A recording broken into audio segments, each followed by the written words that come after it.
E no vídeo de hoje veremos algumas movimentações da família Barsi. Então a Louise Barsi acabou revelando a sua nova aposta agora na Bolsa de Valores. Não é bem uma aposta, é uma ação excelente para dividendos, com boas perspectivas e que a tendência é que distribua um alto dividendo agora em 2025.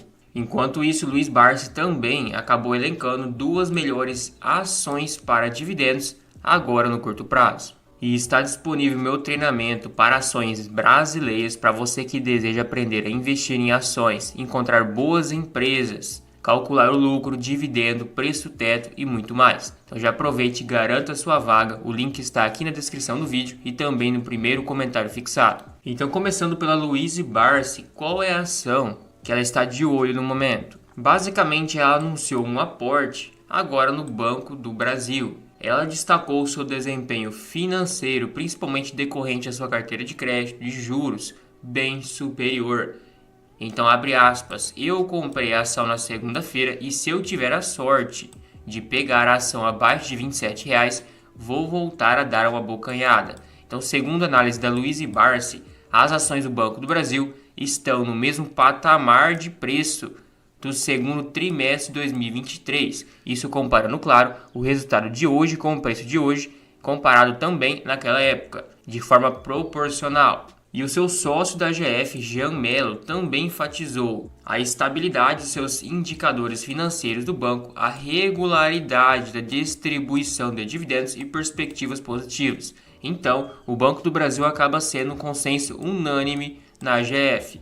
Eles também comentaram sobre aquela decorrência com o envolvimento histórico de escravidão de 1,4 trilhão de reais em reparação, mas eles consideram inviável e por enquanto não se preocupará com isso. Então de fato não tem nem o que falar, o Banco do Brasil está muito atrativo. E esse PL de 4,6 vezes com as projeções, na verdade, irá cair nos próximos 12 meses caso a cotação não suba. Porque o lucro está subindo e se a cotação se permanecer a mesma coisa, você irá pagar menos vezes o seu lucro. Então com isso também o valor patrimonial tende a cair um pouco caso a cotação não suba e o dividend yield se mantenha num ótimo patamar e crescente. E é um banco que vem pagando praticamente 6, 7 até 8 vezes por ano. Então paga em março, maio, junho, agosto, setembro, novembro e dezembro. Então tem uma boa frequência de pagamentos. E junto com isso está com um lucro recorde e cada vez crescendo mais. Calculando um lucro projetado de 38,3 bilhões para o ano exercício 2024, que é muito possível que ele alcance e até supere esse lucro, teríamos um preço teto de R$ 30, com um dividendo de 3,01 projetivo, teria 15,9% de margem de segurança hoje. É muita margem para um alto dividendo exigido. Um dividendo de 3,01 se você retirar em torno de 10% de imposto, porque alguns pagamentos são juros sobre capital próprio, outros são em forma de dividendos que não são tributados. Teríamos mais ou menos de forma líquida 2,70.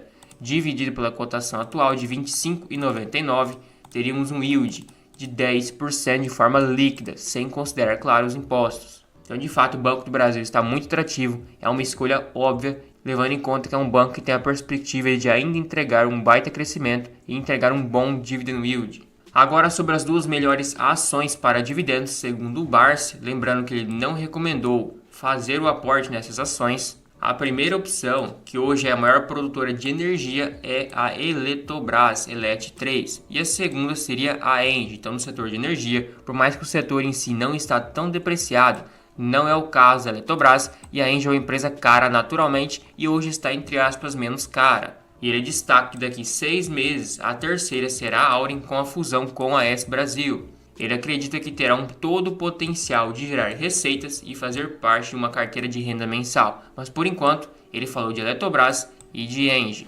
Também acabou destacando a Klabin como uma empresa com bom potencial de retorno para os acionistas, claro que isso se deve no médio e longo prazo.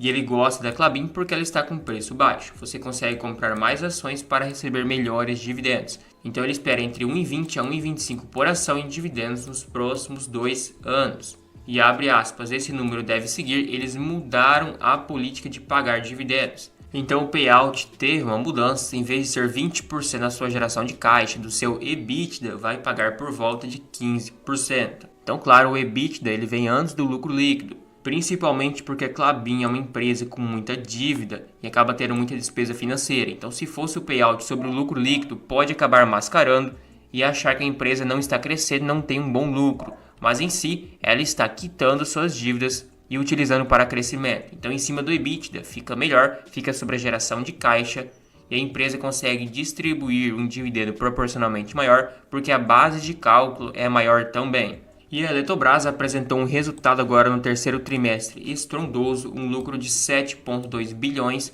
o que vinha de 1,7, 800, 1,48, porém é um resultado fora da curva. O seu lucro líquido IFRS acabou ficando de fato em 7,1, quase 7,2 bilhões, mas o que acontece? O IFRS ajustado acabou ficando em 2,1 bilhão. Claro que foi um bom crescimento, quase o dobro em relação ao terceiro trimestre de 2023, porém esse resultado de 5,4 bilhão foi uma remensuração dos contratos de transmissão de energia. Então tome cuidado com isso, na verdade esse crescimento pode apresentar um resultado não recorrente, mas obviamente a Eletrobras está muito depreciada, claro que por ser estatal. Acaba tendo esse prêmio de risco e pelo payout mais reduzido, um payout muito baixo, acaba pagando um dividendo baixo também, que acaba afastando um pouco os investidores e batendo na cotação.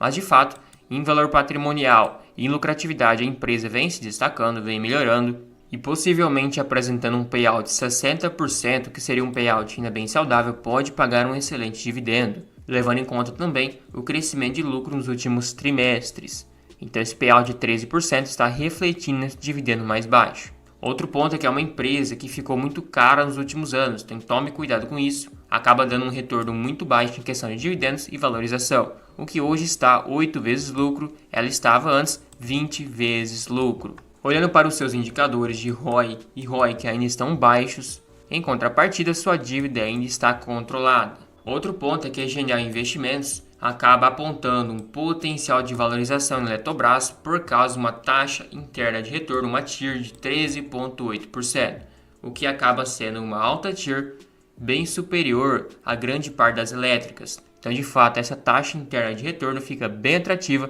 levando em conta o atual momento desse setor, em que grande parte das empresas estão bem precificadas. Agora, sobre a Engie, negociada um PL de quase 8 vezes lucro e com um dividendo de 6,3%. Aí você vai olhar os resultados, em 10 anos e em 5 anos não foi um resultado fora da curva. Na verdade, em 5 anos perdeu para a inflação. Porque se você pegar o seu histórico, lá em 2021, 2020 e 2019, ela estava sendo negociada por volta de 20 vezes lucro. Então hoje é o menor patamar dos últimos 10 anos. Então tem que tomar atenção a isso. Quantas vezes lucro você está pagando? Se pagar muito caro, não terá um bom dividendo e muito menos valorização. E é uma empresa de alta qualidade, com um ROI e ROIC espetacular e com uma dívida ainda controlada, com um baita crescimento de lucros que cresceu acima das suas receitas, ou seja, melhor em margens. E ela é uma empresa focada em 87% geração de energia. Tem uma parte em transmissão, com mais ou menos 10%, faturamento anual de R$1 bilhão. Acaba sendo 25% do que a Taesa fatura com transmissão de energia. É uma empresa grande já, acaba tendo um valor de mercado de 32 bilhões, 100% de tag along e um ótimo free float. Esse resultado trimestral de agora foi um resultado bem morno, acabou caindo em relação ao segundo trimestre e o primeiro trimestre, com ROI e ROIC também inferior e uma margem líquida também inferior. Mas por enquanto ainda empresa muito lucrativa, é normal um trimestre ou outro apresentar um resultado mais fraco. Mas na minha visão, hoje o setor bancário seria o mais depreciado, com o Banco do Brasil levando o destaque entre a Eletrobras e a Engie. Claro que um setor não exclui o outro, às vezes você já está muito concentrado no setor bancário e precisa aportar em outro setor para rebalancear e não ficar tão exposto no único segmento. Mas Banco do Brasil de fato muito atrativo, Eletrobras e Engie também.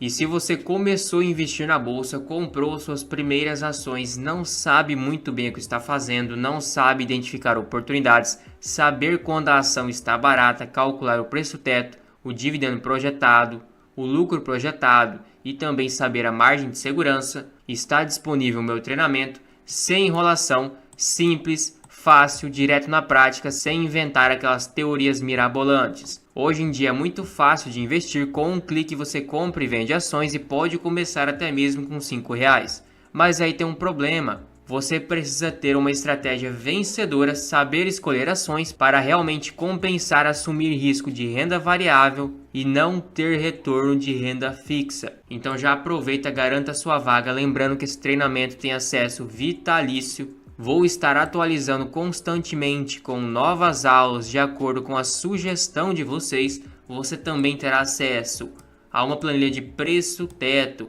de diversas ações, identificando a margem de segurança, e o melhor, terá 7 dias de garantia para testar o treinamento, caso contrário terá o seu dinheiro de volta. Então já aproveita que o valor será reajustado conforme terá novas aulas adicionadas. É um valor bem acessível e você pode parcelar até mesmo em 12 vezes.